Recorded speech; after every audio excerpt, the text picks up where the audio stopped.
نبی پاک علیہ السلام سے ایک نوجوان نے پوچھا تھا، یا رسول اللہ میرے ابا جی مجھ سے پیسے مانگتے ہیں، حکم کیا ہے؟ سادہ سا جواب تھا، دے دے یا نہ دے، دو ہی باتیں۔ والد صاحب پیسے مانگتے ہیں، کیا کروں؟ سادی سی بات تھی نا، دے دے یا نہ دے۔ تو حضور نے جو جواب دیا اس نے سارا مضمون مکمل کر دیا۔ محبوب فرمانے لگے تو بھی اپنے باپ کا ہے، تیرے پیسے بھی تیرے باپ کے، جب ہے ہی اسی کے تو یہ تو نے کیا کہا دوں یا نہ دوں، ہے ہی اسی کے، ہر چیز ہی اسی کی ہے۔ ہمارے ہاں کچھ بچے نا والدین کے پاس اس طرح جاتے ہیں رات کو جس طرح MBBS ڈاکٹر نہیں وارڈ میں جاتا، ابا جی کیا حال ہے، دوائی کھائی تھی، کوئی چیز تو نہیں چاہیے، تو ڈاکٹر ہے، تو یہاں ہیڈ آف دی ڈپارٹمنٹ ہے، پتہ کرنے آیا، وہ ان کے پاس بیٹھ، ان کے پیروں میں بیٹھ، انہیں وقت دے۔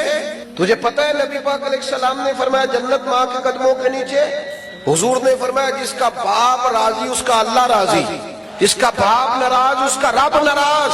او خدا کے بندے تو ان کی رضا کو پا جا، یہ سمجھ یہ کیا چاہتے ہیں؟ تو اس طرح پوچھ رہا جیسے ڈاکٹر پوچھتے ہیں آپ ابا جی کے فرما بردار ہے، کہتے ہیں بالکل خرچہ دیتا ہوں۔ تو خرچہ تو کوئی بندہ غریب سمجھ کے بھی دے دیتا ہے، خرچہ دینا کمال ہے۔ تو بتا انہیں اپنی زندگی میں مقام کیا دیتا ہے، ان سے مشورہ کتنا لیتا ہے، تیری زندگی میں ان کا کردار کتنا، ان کا حکم تو کتنا مانتا ہے، ان کی مرضی کے مطابق تو کتنا چلتا ہے۔ اپنے آپ کو ڈھالے ماں باپ کی مرضی کے مطابق، ان کو دیکھے وہ کیا چاہتے ہیں، ان کو خوش کریں۔ ہلکی سی بھی بندہ بات کر دے نا ابا جی کو، ہلکی سی، چونکہ ان کی کل انویسٹمنٹ اولاد ہوتی ہے، تو بندہ اتنا بھی کہہ دے نا ابا جی اب آپ بھی سمجھدار ہو جائیں، دنیا بدل گیا، تو ابا ساری رات سوتا نہیں رو رو کے کہ پتر میں ہی نہیں سیانا، زندگی تیرے نام کر دی۔